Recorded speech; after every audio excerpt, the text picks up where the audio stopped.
حي على الصلاة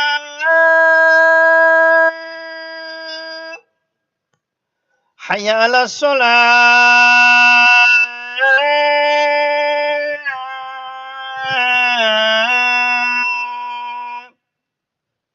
حي على الفلاح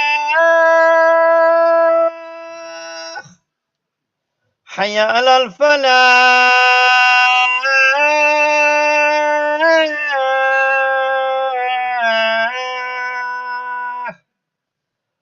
الله أكبر الله أكبر لا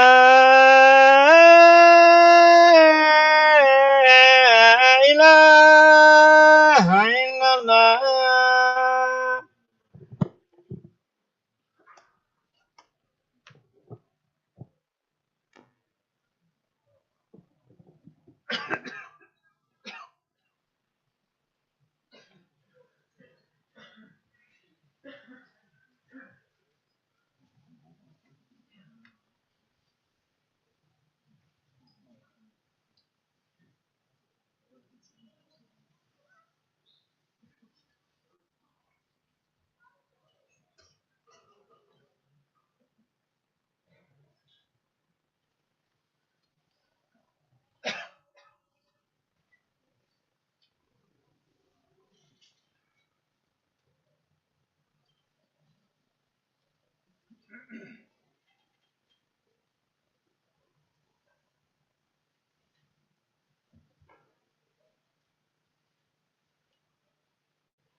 الحمد لله رب العالمين والصلاة والسلام على أشرف الأنبياء والمرسلين سيدنا ونبينا ومولانا محمد صلى الله عليه وسلم. Assalamu alaikum wa rahmatullahi ta'ala wa barakatuh. Respected brothers and sisters in Islam, alhamdulillah, we are fortunate today to have our Khateeb Moulana Yusuf Bemath, who needs no introduction, alhamdulillah. Firstly, we thank Moulana for always accepting the invitation to address our community. And we make dua Allah subhanahu wa ta'ala accept all Moulana's effort and grant barakah in his life and his family. Ameen ya Rabbil Alameen. And Allah must make it such that whatever is going to be mentioned, that we take lesson from it, that we implement to the best of our ability, inshaAllah. فَلْيَتَفَضَّلْ مَشْكُورًا.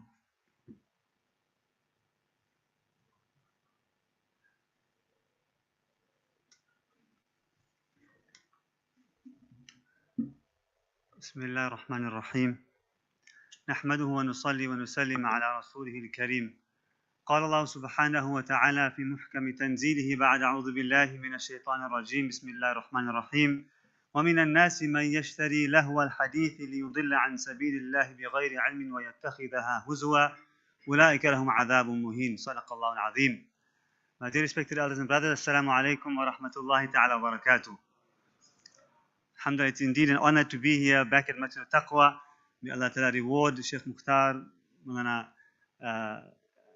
Rushdi as well for allowing us to be here.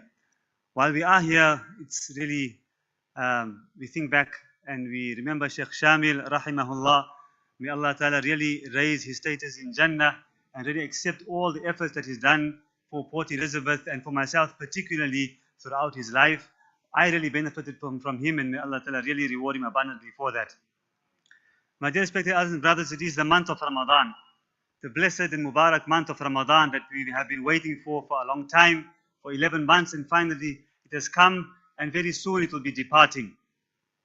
And Ramadan, we like to look at it as like a washing machine. So 11 months of dirty clothes we wash out in the month of Ramadan. 11 months of sins that we have and bad habits that we've brought within our lives. Ramadan is the time to cleanse ourselves from this. Ramadan is a blessed month that, alhamdulillah, we all enjoy and we look forward to. And it's the month of spirituality. For some people, however, unfortunately, it's also the month where people dread, Allah Ta'ala make it that we are not amongst them, that they don't look forward to the month of Ramadan. As it approaches, they think, oh no, it's going to be long days of fasting, it's long days of Taraweeh, and so much more difficulty, and we just have to pass our time, just get through the time. And we are happy, obviously, for the day of Eid, which is coming, but we shouldn't be happy to get rid of the month of Ramadan. May Allah Ta'ala save us from that. And if some people are like that, we shouldn't look down upon them. Say, hey, these are Vataraka Slamsa or something like that. We should try and help them and say, look here, let's see how we can help these brothers to enjoy the sweetness of this month of Ramadan. This month of Ramadan is a time that we can rid ourselves and remove any bad habits that we have within our lives. And I'm sure there are lots of things that, alhamdulillah, we've had a Ramadan, or in this Ramadan we've had maybe whatever sin we are doing or whatever bad habits we have, we said this month we are freeing ourselves from that. So this month is an opportune moment for us to rid ourselves of these bad habits, and not just rid it for the 1 month of Ramadan, but to continue it thereafter. Like one alim was saying, that like how we have when we're typing in a computer, we have a document, and after making all of the edits, we save the changes. So this month of Ramadan, after Ramadan, we need to save the changes that we made in this month of Ramadan, so that inshallah, we can continue having a life free of these bad habits. Amongst these bad habits, one of them is our addiction to cell phones and cell phone usage. And in this ayah which I recited in Surah Luqman, Allah Ta'ala says that amongst people are those who will buy the amusement of things to waylay people, to mislead people. And what happened was, there was a man of the Quraysh, of the Kuffar of Makkah, by the name of Nadar ibn Harith. And he was a very wealthy businessman. He used to go on trade journeys to different places. So he went to Iran, and he brought back these books which had fairy tale stories of the kings of Iran. And he brought it back to Makkah to Mukarramah. And he said, look here, Muhammad sallallahu alaihi wasallam is giving you fairy tales, na'udhu billah, in the Quran. I will give you better stories. Listen to these stories. these will be much better than his stories. But people obviously realize that what he is saying and these type of stories cannot even compare to the miraculous nature of the Quran. But his idea was to get amusement, to mislead people from the straight path. And subhanallah, if you look at the phones and if you look at things today, this is basically what the main objective of these things are. And there are a number of different addictions. People are addicted to drugs. People are addicted to gambling. And subhanallah, Allah Ta'ala save us. In the Muslim community, there are many people who are addicted to gambling as well. And people can be addicted to the internet as well. So if you look at the cell phone, and which has the internet, then the old phones, you know those phones when we said they were like bricks. So those little phones, they didn't do too much of harm. But once the smartphone was invented in around 2008, that was the game changer. And that's when things started changing rapidly. So the more smart the phone became, the more unfortunately dumb or backward that we became, because we started transferring all our knowledge into this phone. And whatever we used to memorize, we now stored it in that phone. And it's become a narcotic for us. If you don't think that you are addicted to your cell phone, I would give you a challenge. On a Sunday family meal, maybe for 2 or 3 hours, have a little basket at the entrance to your home, leave your phones there for 2 or 3 hours. See if everybody in the family can manage without their phones for 2 or 3 hours. See if that can happen. And I think most of the time, people will start feeling restless after a while. Then they'll be becoming itchy and they're going to need to get their phones. And, it's not just, we always say, hey, these youngsters, they're addicted to their phones. It's the old people as well, subhanallah. The old people as well are addicted to their phones. If they will tell you, what, I have to have my phone on me. In case there's an emergency, what will happen? What will I do? The answer is simple. The same rules will apply from the time of Adam alayhi salam right till 2008. The same way people contacted each other in case of an emergency, the same way they will do it now again. So we don't really need to have our phones with us all the time and be connected to the internet all the time. There was a study which was done, and it was the results of the study was that 67% of cell phone and smartphone users are so addicted to their phones that even when there's no phone ringing, when nothing is happening, they feel that they need to look at their phones. Can you believe that? That people are addicted now to this phone, that even when it's not ringing, they need to see it. I see I got a message here, Marcel. No, I'm just joking. But basically, you are addicted to it that at any time you use that at any time you'll be speaking to somebody, but then you realize that, you need to have your phone with you. And there are so many types of addictions. People can be addicted to work addicts, that they feel that they need to be working all the time. But if you look really, what is our objective on this earth? If we really have true Iman, we will know that our objective on this earth is not just to amass wealth or to maybe raise our status of living all the time. We have a greater objective in life, and that is to worship Allah subhanahu wa ta'ala. So if we are addicted to work, we should try and cut it down. If we are addicted to our phones, then we should try and limit it as well. And to just look very quickly at the different levels of addiction to see if somebody may be saying that, I don't think I'm addicted to my phone. I think I just use it for work and that's about it. So let's look at it. The first level of addiction is experimentation. People want to experiment with something, whatever it may be, whether it would be drugs or alcohol, na'udhu billah, whatever it may be, is experimentation phase. That's the first phase. The second phase is the regular use. When this is the fork in the road, that look here, it has become something which is maybe kind of regular in my life. The third level is the high-risk usage. The high-risk usage is when it becomes such continued usage that there will be other difficulties which will come about, but you leave that aside because now it becomes, high risk, as we say. Initially, it may be something, whatever it may be. It might have been something that you wanted to use to escape from the world or from your mundane life. I'm so tired of life, and people will go and they'll do something. You want to escape from it. But now it's a stage where you cannot escape from it, and it consumes you. And the fourth level of addiction is where you have complete dependency upon it, where if you do not have it, you become restless. Last year, I had visited a madrasa in Spain, And the person in charge of the madrasa was telling me this, the Spanish youngsters, Muslim, had come to them. And the one particular, he says, look here, we tried to have it cell phone free so that they can focus on their studies. And he says the one youngster, he had his phone with him when he came. And he said, look here, we need to take it away from you.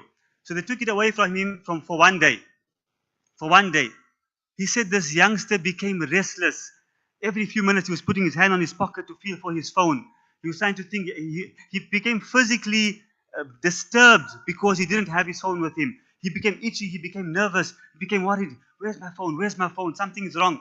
And he kept on wanting his phone. And when he got his phone, eventually at the end of the day, then he calmed down. So what does this tell us? That we are, in actual fact, addicted to our phones. And just to look at how addicted and how much we use our phone, if you look at WhatsApp, we have WhatsApp. WhatsApp will tell us, or each and every one of us, our sleeping habits. Why? Because before we sleep, the last thing we do is not reading our du'as before sleeping, is checking our last WhatsApp message. And the first thing we do when we wake up in the morning is checking our WhatsApp messages. Who might have contacted us while we were sleeping? And if perchance we wake up during the night, then also we just quickly check our phone and to see if we have any messages. So WhatsApp can tell us what our sleeping patterns are. Can you imagine how crazy that is? That WhatsApp can tell you how your sleeping pattern every day. And people are so consumed now with social media and with work. I read an article this week that they have something now called sleep tourism. And it's now becoming a multi-million-dollar industry where people pay up to $1,000 a night, 20,000 rands, to go to a hotel to have a good night's sleep. They'll have certain lighting, certain masks, certain pillows, memory foam, and all of these things, just so you can enjoy your sleep. Subhanallah. Imagine that. People can't even sleep because they are so consumed with all of these things. I think they should come and see our Buddha sleeping in the i'tikaf tent, and you'll see, mashallah, how much of sakina we have here, subhanallah. So people can't even sleep properly nowadays. And it shows how addicted we are to the internet. When we're sitting in a group of people, you're sitting in a group. If one person takes out their phone, subconsciously everybody else will do the same thing. They'll all take out their phones and all become antisocial. People have become so antisocial nowadays that you'll be sitting in a group, you'll be getting together after a long time, but everybody's busy on their own phones. And if you're in a waiting room, everybody takes out their phones. That's what everybody does nowadays.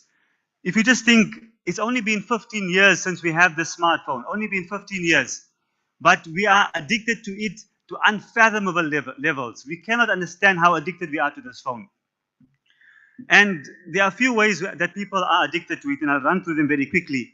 One is in terms of people playing games, and obviously also with the whole gaming industry. It started off, if people will remember, with that little snake game people had in 1997, and people were eating that snake going around the screen.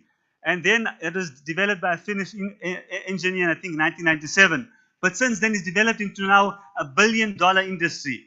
And there are extreme cases of people addicted to gaming on their phones and onto the actual gaming in front of screens.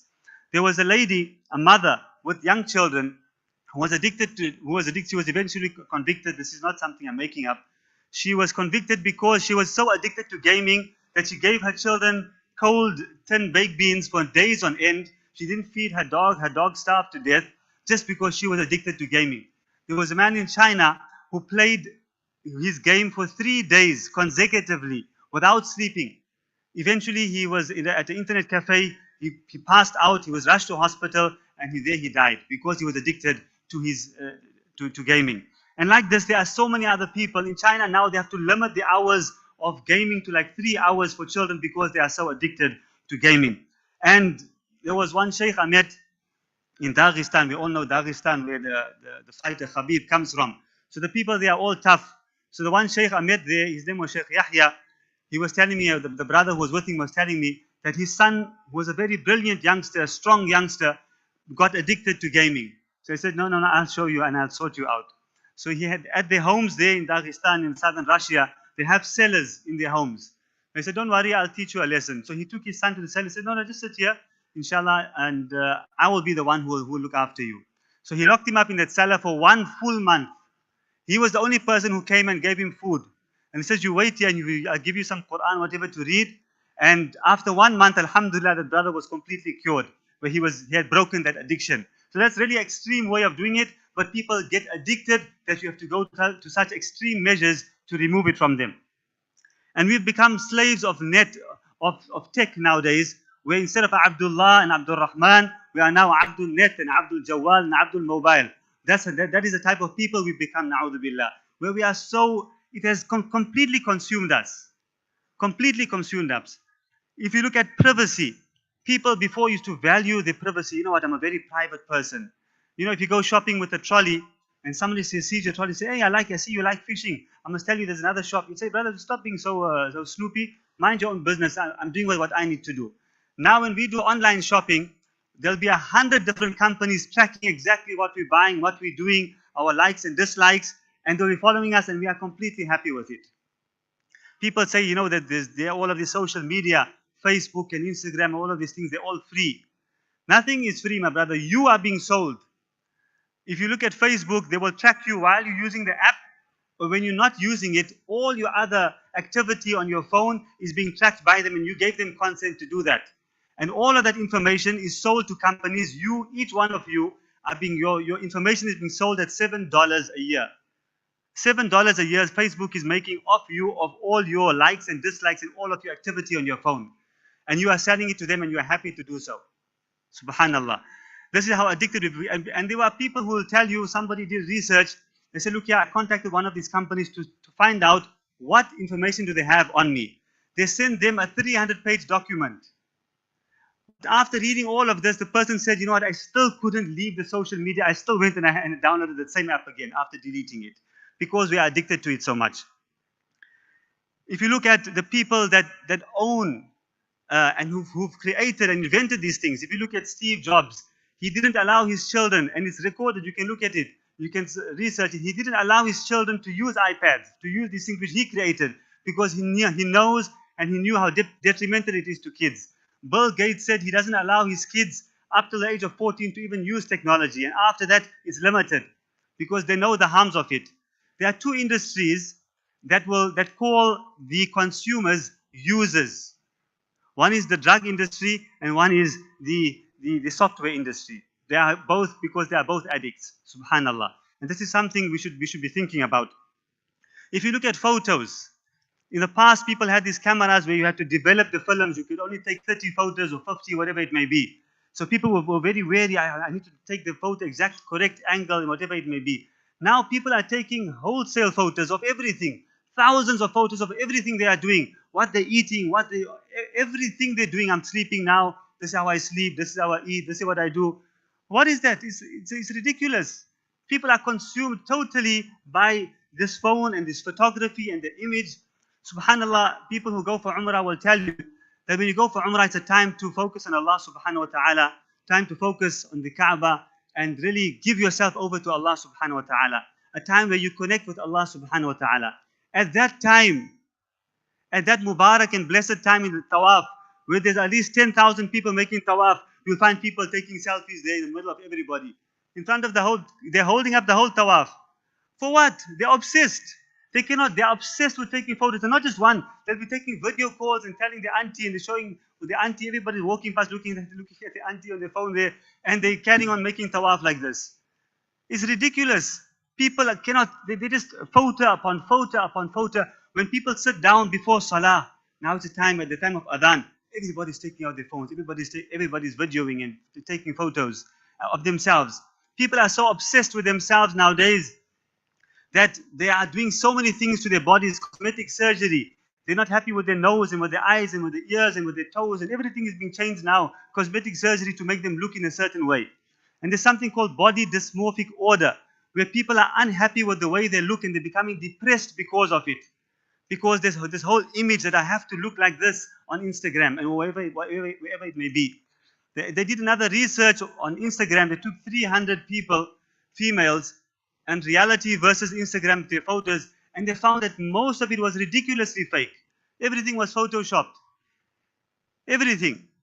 So people are now obsessed with taking photos, and everything is coming from this smartphone. There was a counselor I met in the USA. Oh, I didn't meet him in the USA. He was from the USA. I met him somewhere else on the plane. And he was saying that he counsels young children in a primary school. His job is to be at a primary school day in and day out, counseling and giving guidance to the young children because of the depression they're going through.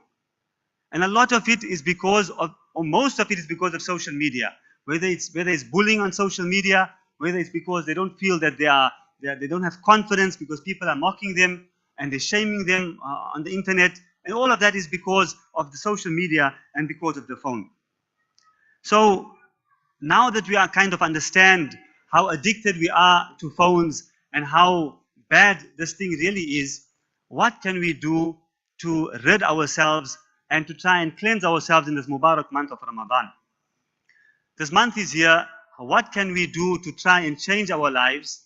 And we make dua, inshallah, that we can actually make some change, because many times we listen to what has been said and afterwards say, it's just too difficult. I don't think I can manage it.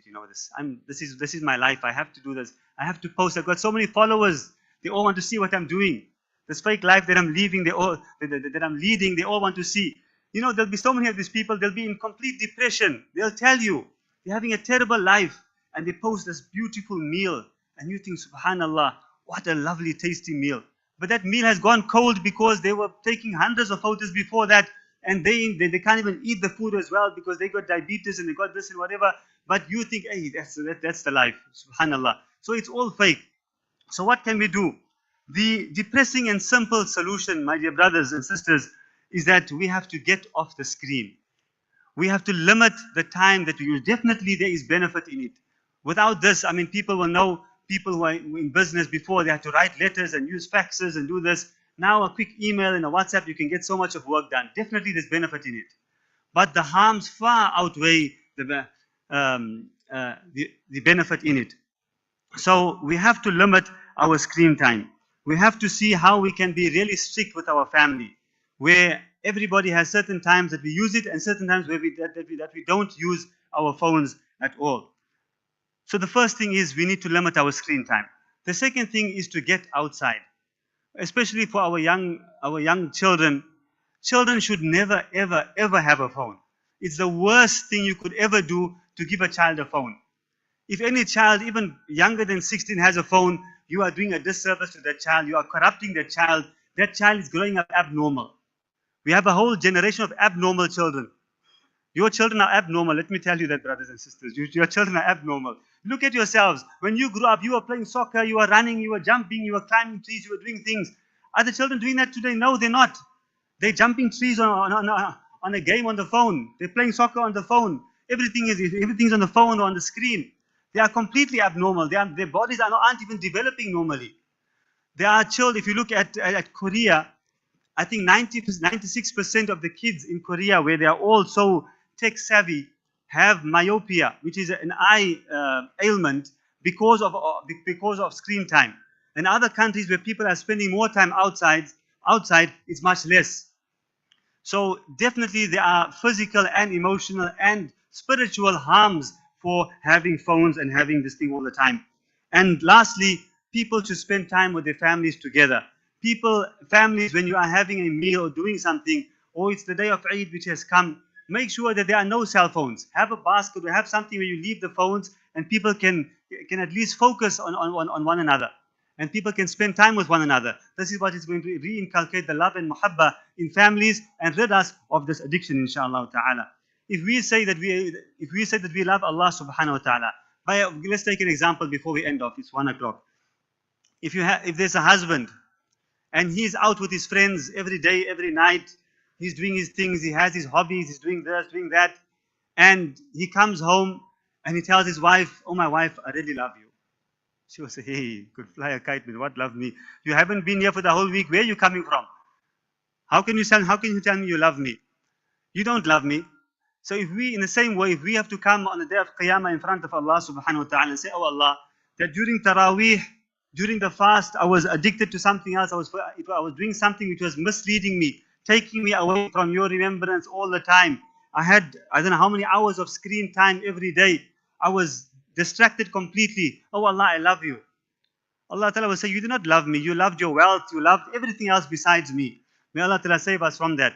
So in conclusion, my dear brothers and sisters, we make dua to Allah subhanahu wa ta'ala that we use this month of Ramadan to rid ourselves of many, many bad habits that we may have. And amongst them is something that we really need to think about very seriously, and that is our addiction to phones, and to see how we can limit our screen time and to save our children from the scourge which is this phone and internet, which is really destroying many youth. If you look at this phone, you can take every type of vice and evil that there is to be found, you will find it on this phone, or there will be a link to it from here. Whatever it may be, everything will be found in this phone. So if you want to give that on a platter to your child and say, here you go, take it and ruin your life, then continue giving your child the phone. But if you want to save them, then you know what to do, inshallah. We ask Allah Ta'ala to grant us the ability to put what has been said into practice. Wa akhiru da'wana and alhamdulillahi rabbil alameen.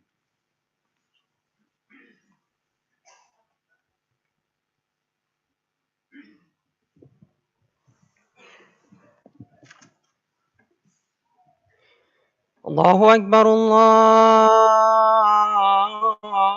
أكبر الله أكبر الله أكبر أشهد أن لا إله إلا الله أشهد أن لا إله إلا الله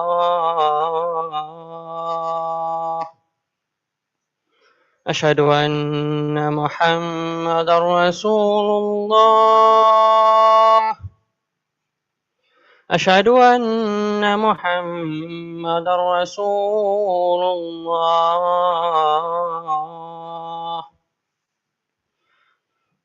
حي على الصلاة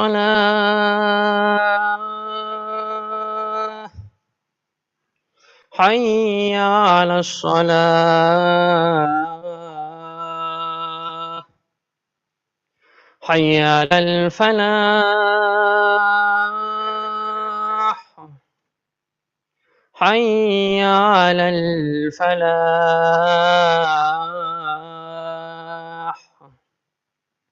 الله أكبر الله أكبر لا إله إلا الله.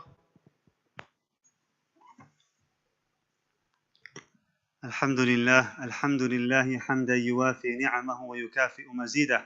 سبحانك اللهم لا نحصي ثناء عليك أنت كما أثنيت على نفسك. اللهم لك الحمد كما ينبغي لجلال وجهك ولعظيم سلطانك. أشهد أن لا إله إلا الله وحده لا شريك له، وأشهد أن محمدا عبده ورسوله وصفيه وخليله، خير نبي أرسله الله بالحق بشيرا ونذيرا وداعيا إلى الله بإذنه وسراجا منيرا. أوصيكم أيها المسلمون ونفسي المذنبة بتقوى الله عز وجل. أما بعد، قال الله سبحانه وتعالى في محكم تنزيله بعد أعوذ بالله من الشيطان الرجيم بسم الله الرحمن الرحيم: ومن الناس من يشتري لهو الحديث ليضل عن سبيل الله بغير علم ويتخذها هزوا أولئك لهم عذاب مهين.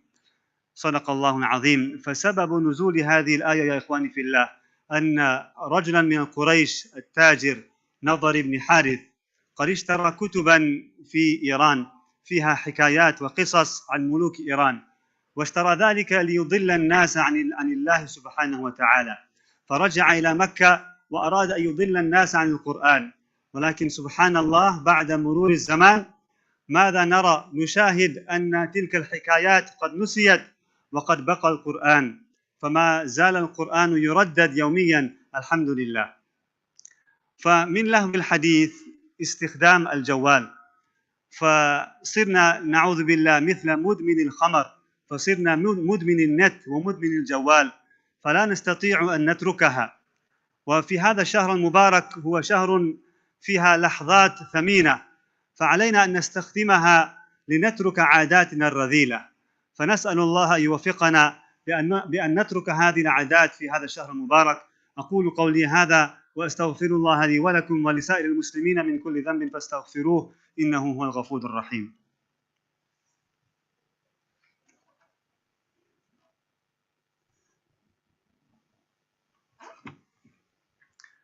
الحمد لله نحمده ونستعينه ونستغفره ونؤمن به ونتوكل عليه، ونعوذ بالله من شرور أنفسنا ومن سيئات أعمالنا، من يهد الله فلا مضل له ومن يضلل فلا هادي له، ونشهد أن لا إله إلا الله وحده لا شريك له ونشهد أن محمدا عبده ورسوله.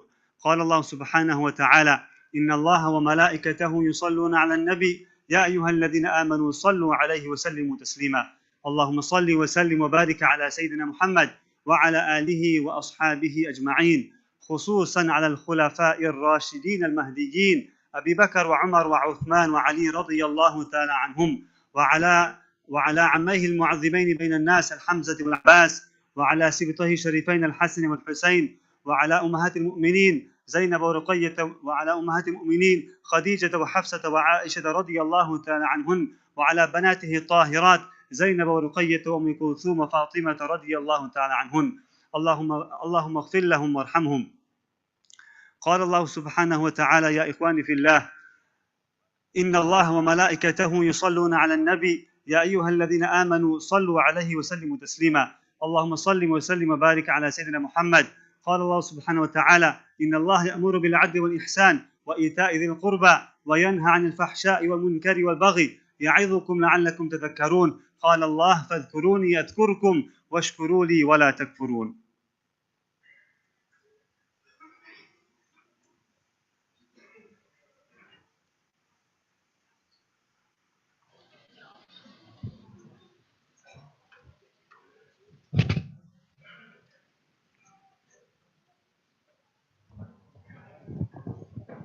الله أكبر الله أكبر، أشهد أن لا إله إلا الله، أشهد أن محمد رسول الله. حي على الصلاة حي على الفلاح، قد قامت الصلاة قد قامت الصلاة. الله أكبر الله أكبر، لا إله إلا الله.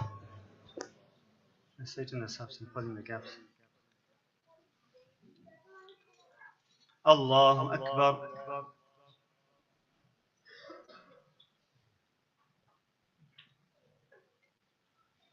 الحمد لله رب العالمين، الرحمن الرحيم، مالك يوم الدين، إياك نعبد وإياك نستعين، اهدنا الصراط المستقيم، صراط الذين أنعمت عليهم غير المغضوب عليهم ولا الضالين.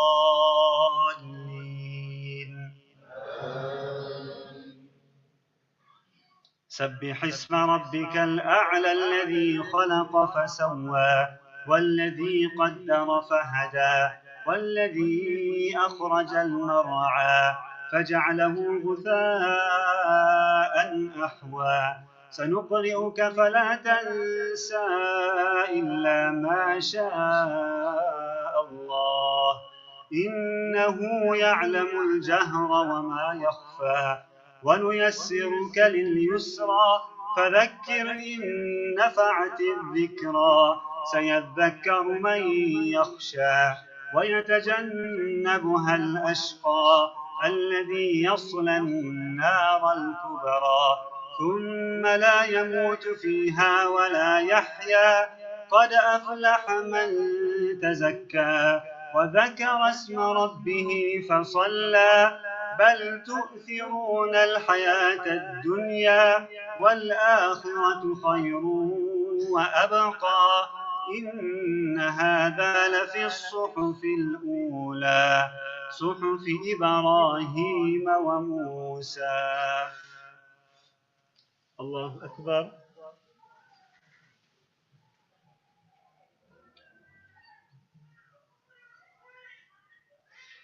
سمع الله لمن حمده. الله أكبر.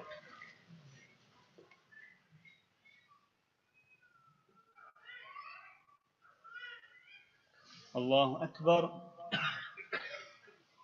الله أكبر.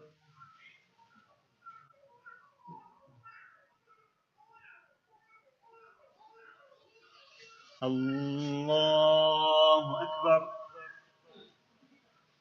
الحمد لله رب العالمين، الرحمن الرحيم، مالك يوم الدين، إياك نعبد وإياك نستعين، اهدنا الصراط المستقيم، صراط الذين أنعمت عليهم غير المغضوب عليهم ولا الضالين.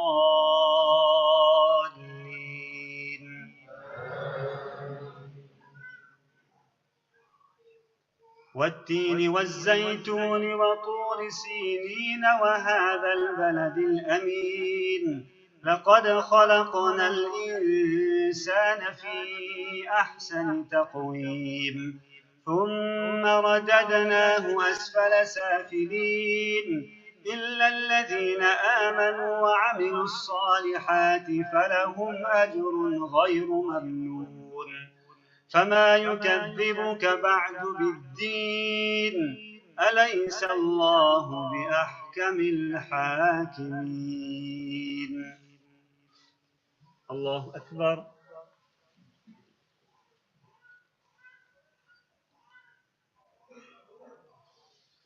سمع الله لمن حمده. الله أكبر.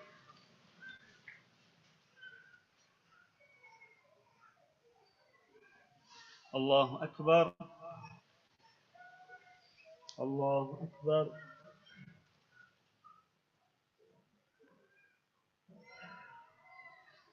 الله أكبر.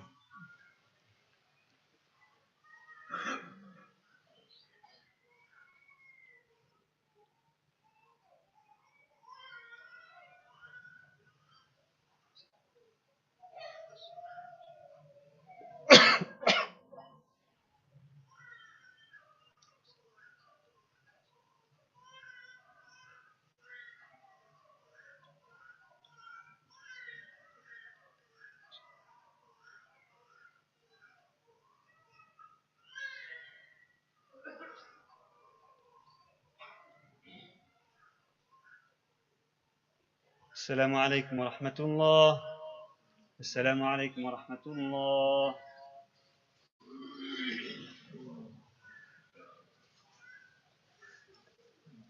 اللهم أنت السلام ومنك السلام تباركت يا ذا الجلال والإكرام. سمعنا وأطعنا غفرانك ربنا وإليك المصير. ربنا آتنا في الدنيا حسنة وفي الآخرة حسنة وقنا عذاب النار. ربنا فاغفر لنا ذنوبنا وكفر عنا سيئاتنا وتوفنا مع الأبرار. ربنا وآتنا ما وعدتنا على رسلك ولا تخزنا يوم القيامة إنك لا تخلف الميعاد. اللهم انصرنا وانصر المسلمين المستضعفين في كل مكان يا رب العالمين. اللهم انصر المسلمين في صومال وفي السودان وفي أفغان وفي هند وفي شرق تركستان وفي كل مكان يا رب العالمين. اللهم انصر المسلمين المستضعفين خاصة في فلسطين وفي غزة يا رب العالمين. اللهم انصرهم. اللهم ثبت أقدامهم. اللهم وحد صفوفهم. اللهم احفظ نساء غزة. اللهم احفظ رجال وأطفال غزة يا رب العالمين. اللهم آمنا في أوطاننا واجعل هذا البلد آمنا مطمئنا وسائر بلدان المسلمين. اللهم سلمنا لرمضان وسلم رمضان لنا وسلمه لنا متقبلا. سبحان ربك رب العزة عما يصفون وسلام على المرسلين والحمد لله رب العالمين.